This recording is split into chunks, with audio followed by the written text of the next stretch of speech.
بسم الله الرحمن الرحيم الحمد لله رب العالمين والصلاة والسلام على أشرف الأنبياء والمرسلين نبينا محمد وعلى آله وصحبه أجمعين. أما بعد, donc on continue Inch'Allah ce qu'on avait commencé, une série de cours basés sur des cours qu'a donné le Cheikh Suleiman Al-Ruhaili hafidhahullah, sur la jurisprudence du mariage et de la compagnie entre les époux. Donc le Cheikh, on continue, il dit: et parmi les choses qui inquiètent l'époque dans laquelle on vit, le refus d'hommes et de femmes du mariage. Il se peut qu'au début, Cheikh là il dit qu'à cette époque à laquelle on vit, beaucoup de personnes refusent de se marier. Il dit: il se peut qu'au début cela est un choix, pour quelconque raison. Par exemple, il veut finir ses études, ou bien elle veut finir ses études, ou bien la personne est préoccupée par le travail, et autres arguments. Mais après, le cheikh il dit, après ce choix-là, il devient une contrainte. Car lorsqu'il va prendre de l'âge, il aura du mal à trouver une femme qui lui convient et qui l'acceptera. Ou bien, il se peut qu'il prenne l'habitude du célibat. Alors le mariage deviendra lourd pour lui. Et pareil pour la femme. Si elle prend de l'âge, elle aura peut-être du mal à trouver un homme qui lui convienne. Et elle vieillira et deviendra non disposée au mariage. Et le cheikh il dit aussi, parmi les choses inquiétantes aussi en cette époque, l'ampleur des divorces et leur progression terrifiante. Et ils ne cessent d'augmenter. Donc ceci exige aux gens de science, et aux étudiants en sciences, et aux gens de la masse, d'observer ce sujet et d'examiner ses causes. Et de créer des causes qui aident par la grâce d'Allah à éviter ces choses amères, comme le divorce, qui provoquent la division des familles et des sociétés, et qui amènent le mal, et qui peut jusqu'à arriver à la violation des honneurs, qu'Allah nous en préserve. Et celui qui observe ces affaires-là, ces choses-là, et ces problèmes-là, il verra que la plus grande cause qui amène à cela est l'ignorance de la jurisprudence islamique au sujet du mariage et au sujet de comment doit être la relation entre les deux époux. Donc cette ignorance-là amène les gens à ne pas estimer le mariage comme il se doit et à ne pas être bienfaisant dans la relation avec son conjoint, qui par cela va provoquer le divorce. Et le cheikh il dit, c'est pour cela que je vais parler de ces cours. C'est pour cela que je vais parler dans ces cours de la jurisprudence du mariage. Et je vais citer des points auxquels les gens ont un grand besoin de les connaître et qu'il convient de bien les comprendre pour pas que la personne tombe dans le péché et pour que sa vie aussi devienne paisible par la bonne relation et compagnie avec son conjoint.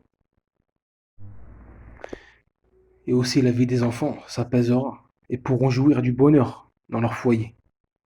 Parce que les relations entre les deux époux sont tranquilles, paisibles, bâties sur la législation islamique et que chacun, c'est-à-dire donne le droit à son conjoint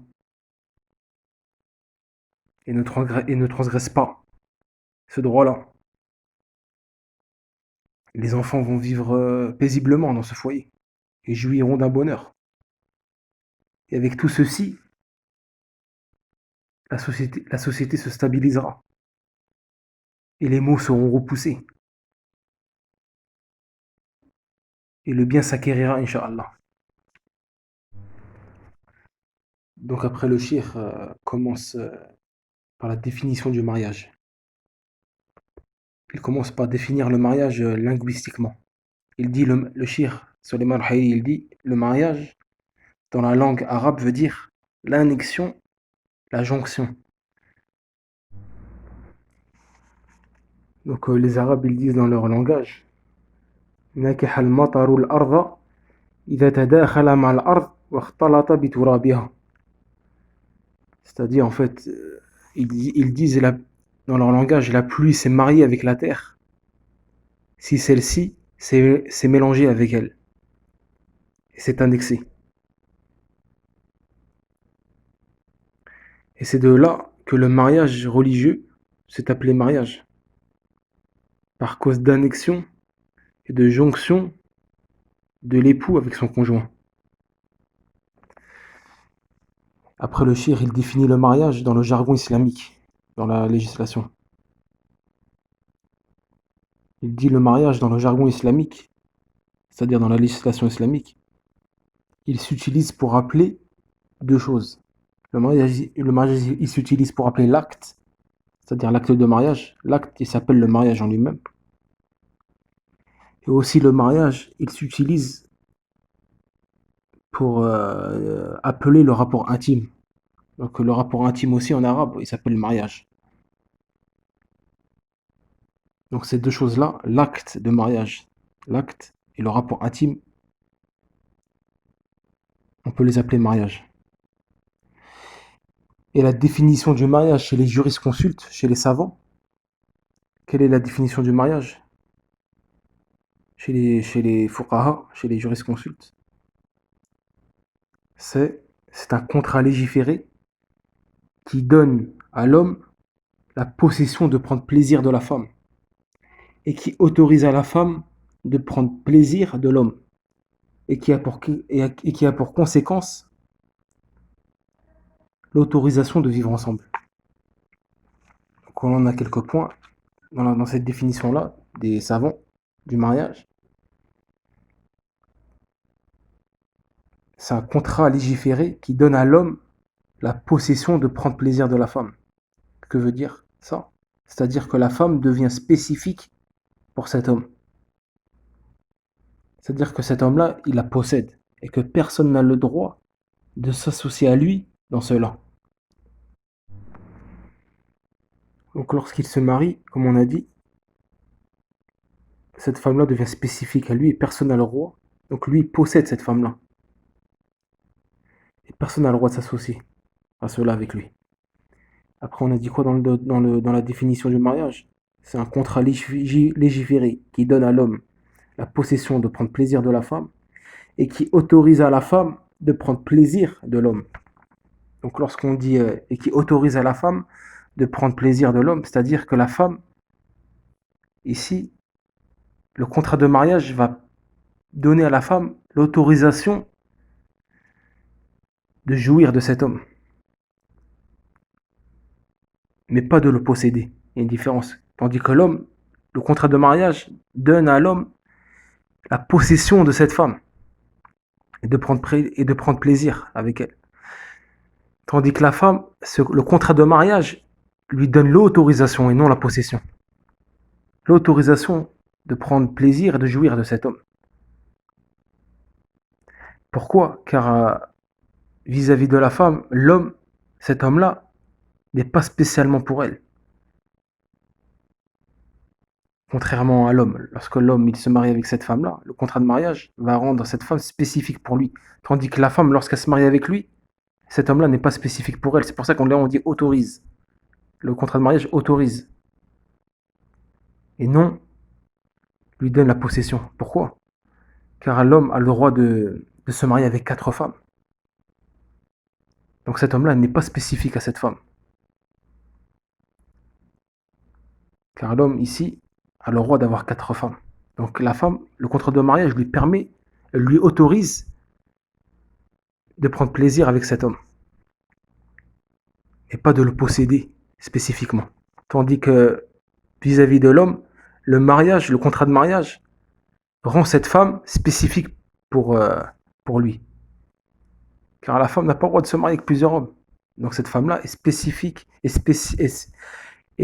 spécifiquement ou bien exclusivement pour cet homme. Donc on a dit Le mariage, c'est quoi? C'est un contrat légiféré qui donne à l'homme la possession de prendre plaisir de la femme et qui autorise à la femme de prendre plaisir de l'homme et qui a pour conséquence l'autorisation de vivre ensemble. Donc là, et qui a pour conséquence l'autorisation de vivre ensemble. Car le mariage, c'est pas juste un plaisir sexuel, ça va bien plus loin. Ça donne la permission des deux conjoints de vivre ensemble et de familiariser et d'avoir des relations. Et la base dans la législation islamique, c'est que prendre plaisir et aussi avoir une compagnie, une relation entre l'homme et la femme est interdit. Ça, c'est la base. Jusqu'à que vient une cause qui va permettre, justement, c'est autoriser l'homme et la femme de prendre plaisir entre eux et de familiariser et avoir de relations. Par exemple, le mariage. Ça, c'est une cause qui va légiférer la relation entre l'homme et la femme. Donc le shir, après avoir défini le mariage, ramener sa définition et l'expliquer, il passe aux objectifs du mariage. Quels sont les objectifs du mariage? Donc Shir Soleiman, il dit, dans le mariage, il y a de grands objectifs. Il convient à la personne de les avoir à l'esprit lorsqu'il veut se marier. Il ne convient pas à l'homme ou à la femme de concevoir le mariage comme si que c'était que du plaisir intime. Mais plutôt il faut le voir aussi avec ses autres objectifs. Et que ces objectifs-là soient un but lorsque la personne se marie, pour que son intention soit en accord avec les objectifs du mariage mis en place par le législateur, afin que sa récompense auprès d'Allah augmente et accroît. Donc le Cheikh Suleiman il dit, donc parmi les grands objectifs du mariage, il y a le fait d'obtenir la progéniture. Allah il dit dans le Coran à ce sujet, Allah vous a fait à partir de vous-même des épouses. Et de vos épouses, il vous a donné des enfants et des petits-enfants.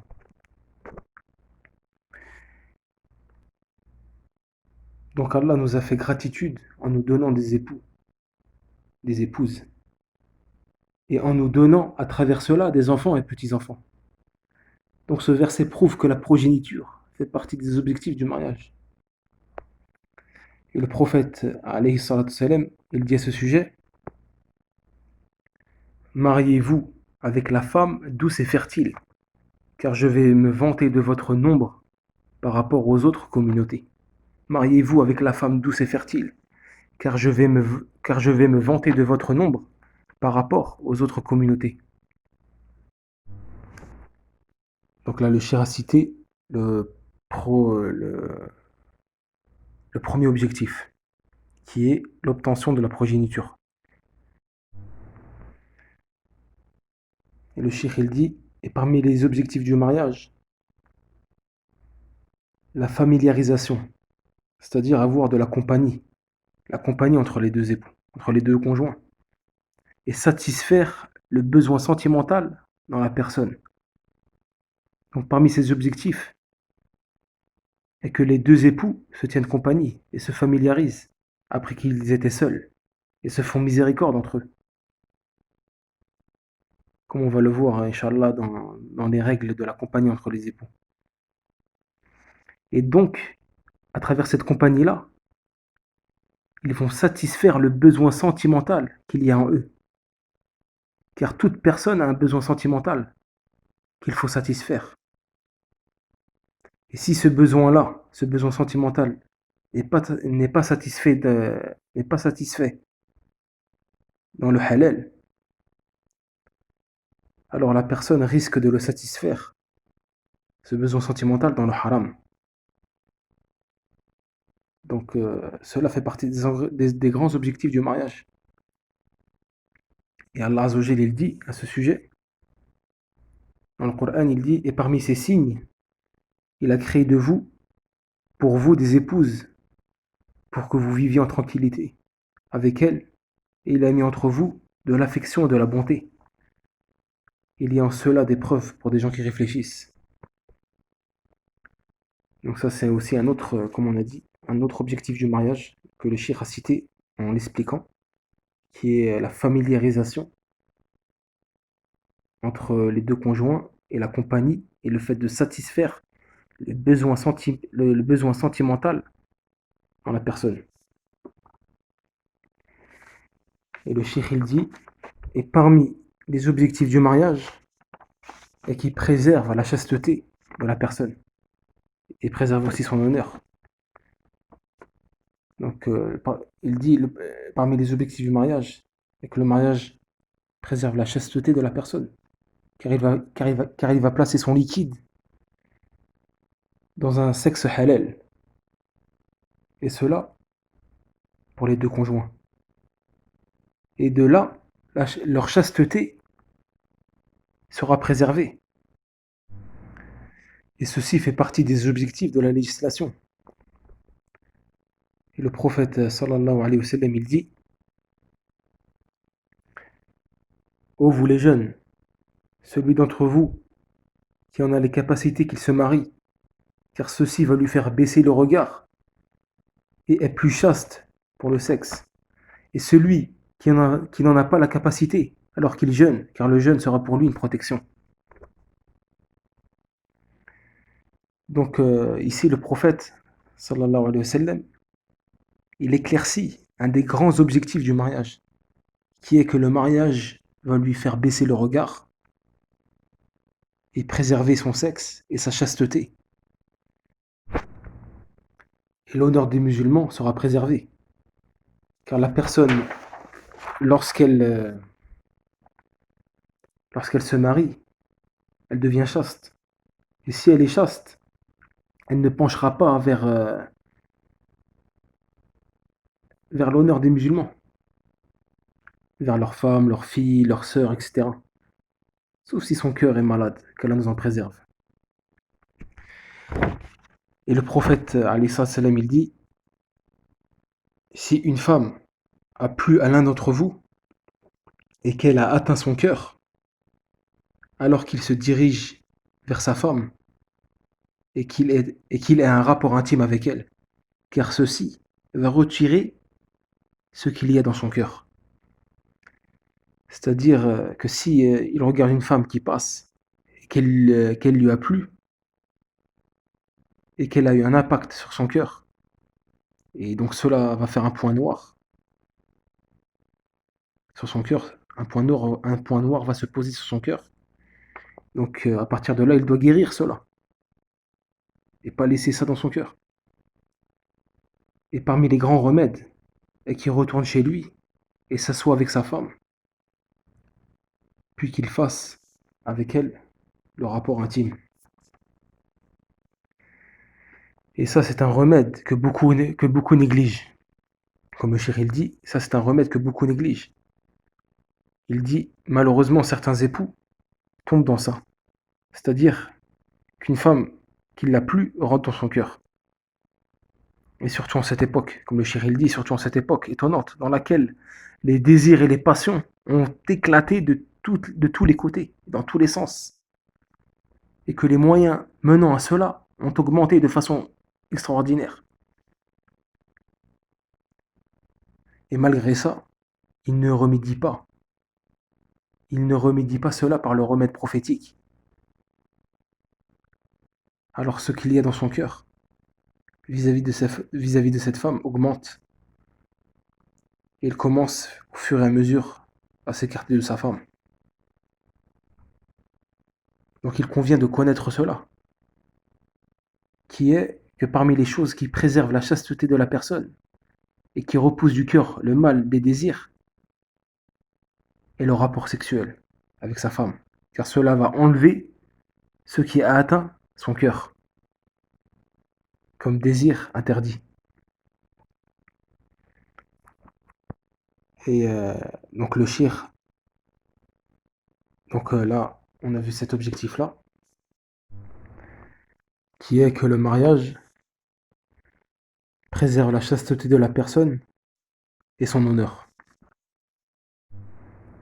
Après, le shir, il dit, et parmi ses objectifs, les objectifs du mariage, préserver le genre humain.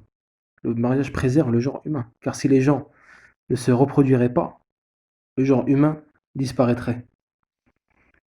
Et parmi les objectifs du mariage, est que le mariage renforce la société.